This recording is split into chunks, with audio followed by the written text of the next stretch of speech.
ओम श्री तुलसी देव्य नमः।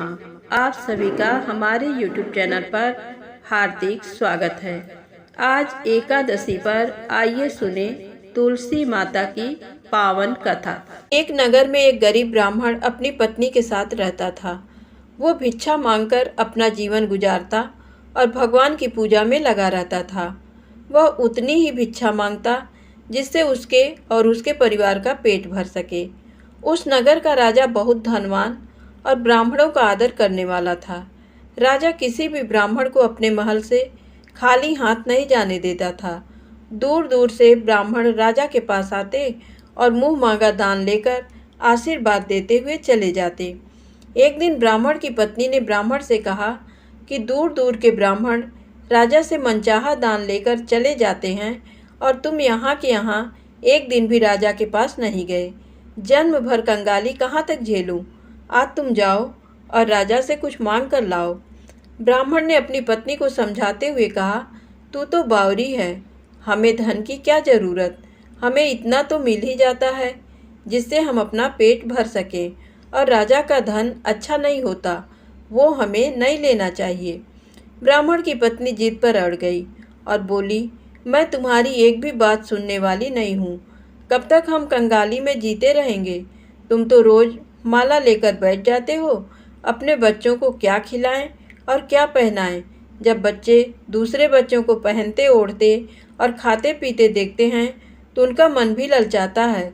आज तुम राजा के पास जाओ, राजा बहुत भला व्यक्ति है, वो हमें ज़रूर मुँह मांगा दान देगा। मजबूर होकर ब्राह्मण राजा के महल की ओर चल दिया, पर राजा उस समय महल में नहीं था। ब्राह्मण को वापस लौटना पड़ा। दूसरे दिन ब्राह्मण की पत्नी ने ब्राह्मण को फिर से महल भेजा, परंतु राजा फिर से महल में नहीं मिला। तीसरे दिन राजा महल में मिल गया और उसने ब्राह्मण का स्वागत किया और उसे आसन पर बैठाया और 2 दिन न मिल पाने के लिए क्षमा भी मांगी। राजा ने कहा, मैं आपकी क्या सेवा कर सकता हूँ? ब्राह्मण ने कहा, जो मैं मांगूँ वो आप दे सकेंगे? राजा ने कहा, हाँ हाँ, कहिए, मैं आपकी क्या सेवा कर सकता हूँ? ब्राह्मण ने निवेदन किया, महाराज, मैं कुछ और नहीं चाहता, बस आप मुझे अपनी पसीने की कमाई से 4 पैसे दान में दे दीजिए। ब्राह्मण की बात सुनकर राजा चौंक गया और सोचने लगा, खजाने में बहुत सारा धन पड़ा है, पर मेरे मेहनत की 1 कौड़ी भी नहीं है। राजा ने ब्राह्मण से कहा, आप मुझे 1 दिन का समय दें, मैं कल आपको आपका मुंह मांगा दान दूंगा। ब्राह्मण को जब खाली हाथ देखा तो पत्नी बोली, क्या हुआ, राजा ने कुछ नहीं दिया? ब्राह्मण बोला, राजा ने कल देने के लिए कहा है। ब्राह्मण की पत्नी सोचने लगी, शायद इन्होंने बहुत सारा धन मांगा होगा और राजा को इसकी व्यवस्था करने में समय लग रहा होगा, इसीलिए कल बुलाया है। दूसरी ओर राजा ने अपने राजसी कपड़े बदलकर फटे पुराने कपड़े पहने और मजदूर जैसा वेश बना लिया। जब राजा की पत्नी ने देखा और कारण पूछा तो राजा ने सब कुछ बताया। रानी बोली, मैं भी आपके साथ चलूँगी। राजा के हाँ कहने पर रानी भी पुरानी साड़ी पहनकर आ गईं। इस प्रकार राजा रानी मजदूरी की तलाश में शहर निकले। लुहारों के मोहल्ले में जाकर राजा ने आवाज़ लगाई, किसी को मजदूर चाहिए, मजदूर। आखिर एक लुहार ने उन्हें बुला लिया जो पहिए पर हाल चढ़ाने की तैयारी कर रहा था। उसने राजा से कहा, देखो, तुम्हें पहले खलात धोंकनी पड़ेगी और जब आग आ जाए उसके बाद घन पीटना होगा। फिर रानी की ओर देखकर कहा, तुम्हें कुएं से पानी लेकर हौदी भरनी पड़ेगी और कोयले वाले घर से कोयला लेकर भट्टी में डालना होगा। तुम दोनों को दिन भर में 2-2 आने मिलेंगे। अगर काम पसंद हो तो बोलो, नहीं तो अपना रास्ता नापो। राजा रानी लुहार के बताए काम को करने लगे। राजा खलात धोंकने लगा, पर उससे काम ठीक से नहीं हो पा रहा था। लुहार नाराज होकर राजा को ठीक से काम करने के लिए कहता। राजा जैसे तैसे अपना काम करने लगा। रानी भी कुएं से पानी भरकर लाने लगी। रानी के हाथ में फफोले पड़ गए। किसी तरह बड़ी कठिनाइयों से उसने पानी का हौद भरा। उसके बाद रानी कोयला लाकर भट्टी में डालने लगी। कोयला भरने से रानी के गोरे हाथ और कपड़े काले हो गए। भट्टी में आग आने पर लुहार ने पांत भट्टी में से निकालकर पहिए पर जमाई और एक घन अपने हाथ में लेकर और एक राजा के हाथ में देकर कहा, देखो बारी बारी से घन इस पर पटकना, हाथ इधर उधर ना होने पाए। राजा जोर जोर से घन पटकने लगा, लेकिन उसका निशाना ठीक नहीं बैठता था। कभी घन हाल पर गिरता तो कभी पहिए पर। मजदूरों का ये हाल देखकर लुहारिन बड़बड़ाती हुई आई और लुहार से कहने लगी, तुमने कहाँ से ये नौसिखिए मजदूर काम पर लगाए हैं? इनसे काम नहीं होगा, ये सबसे मजदूर तुम्हारा सब काम बिगाड़ देंगे। राजा रानी उन दोनों की फटकार सुनते सुनते अपना काम मन लगाकर करते रहे। घन पटकते पटकते राजा का शरीर पसीने से तर हो गया और जोर जोर से सांस चलने लगी। रानी भी पानी भरते भरते और कोयला झोंकते झोंकते थककर चूर हो गई। दोनों ने पूरे दिन बहुत मेहनत की। लुहार ने राजा रानी को 2-2 पैसे दिए, जिसे वो बड़ी खुशी खुशी लेकर महल आ गए। आज उन्हें पता चला कि मेहनत की कमाई कैसी होती है।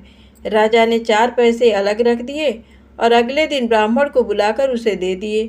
ब्राह्मण राजा को आशीर्वाद देकर घर लौटा और ब्राह्मणी से कहा, लो मैं राजा के यहाँ से दक्षिणा ले आया हूँ। ब्राह्मणी खुश होकर दौड़ती हुई आई, पर जब उसने 4 पैसे देखे तो वो ठिठक कर रह गई और उन्हें दूर फेंक दिया। वो जल भुनकर ब्राह्मण से बोली, तुम जैसे दरिद्र से राजा के यहाँ जाकर भी कुछ न मांगा गया, शर्म भी नहीं आती, कहकर रूठकर चली गई और बहुत देर तक बड़बड़ करती रही। ब्राह्मण ने उन 4 पैसों को उठाकर तुलसी घर के पास रख दिया और सोचा जब ब्राह्मणी शांत हो जाएगी तो ज़रूरत पड़ने पर उठा लेगी। परंतु कई दिनों तक पैसे वहीं रखे रहे और फूल बेलपत्र ऊपर से गिरकर मिट्टी में दब गए।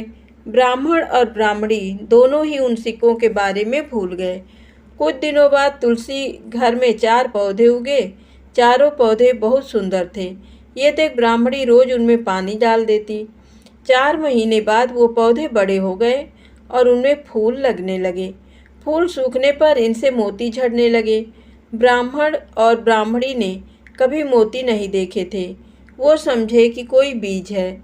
हर रोज कई फूल झड़ते और बहुत मोती पूरे तुलसी घर में बिखर जाते।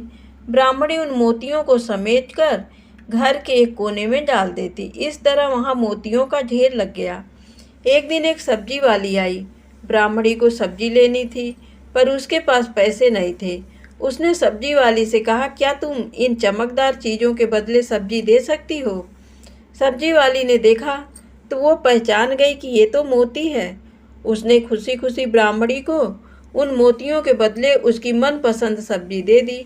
अब से हर रोज़ ऐसा होने लगा। ब्राह्मणी और सब्जी वाली दोनों खुश थे। सब्जी वाली ये सोचकर खुश थी कि मुझे 1 पैसे की तरकारी के बदले हजारों का माल मिलता है, और ब्राह्मणी ये सोचकर खुश थी कि इन चीज़ों के बदले सब्जी मिल जाती है। इस प्रकार कई महीने बीत गए। उधर राजमहल में कई राजहंस थे जो मोती चुगते थे। राजा का ये नियम था, जब राजहंस मोती चुग लेते थे इसके बाद ही राजा और उसका परिवार भोजन करता था।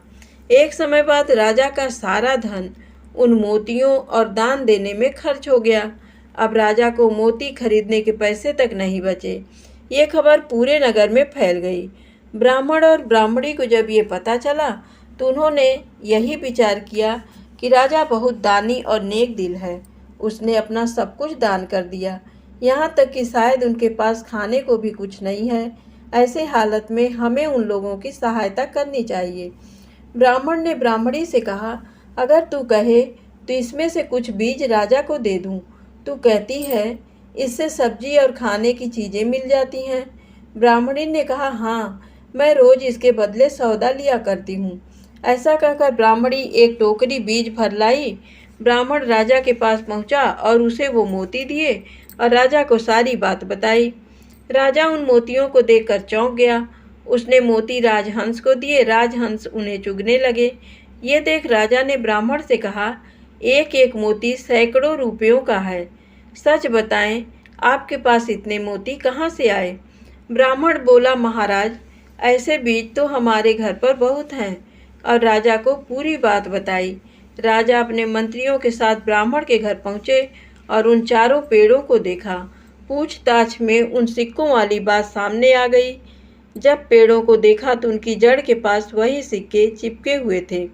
आज ब्राह्मण ब्राह्मणी को मालूम हुआ कि उनके पास लाखों करोड़ों की दौलत है, जिसे वो साधारण बीज समझते थे। ब्राह्मण ने सोचा कि मेरे लिए ये धन किस काम का। ऐसा सोच ब्राह्मण ने सारे मोती राजा को दान में दे दिए। राजा की आंखें भी खुल गईं। मेहनत के धन की कीमत उन्हें मालूम पड़ गई। उस दिन राजा ने प्रण कर लिया कि मैं खजाने के पैसों से एक भी पैसा अपने खर्च में नहीं लगाऊंगा। अपना खर्च मेहनत करके चलाऊंगा। खजाने और ब्राह्मण के दान से राजा ने जनता के हित में कई धर्म कर्म काम शुरू कर दिए। धन्यवाद।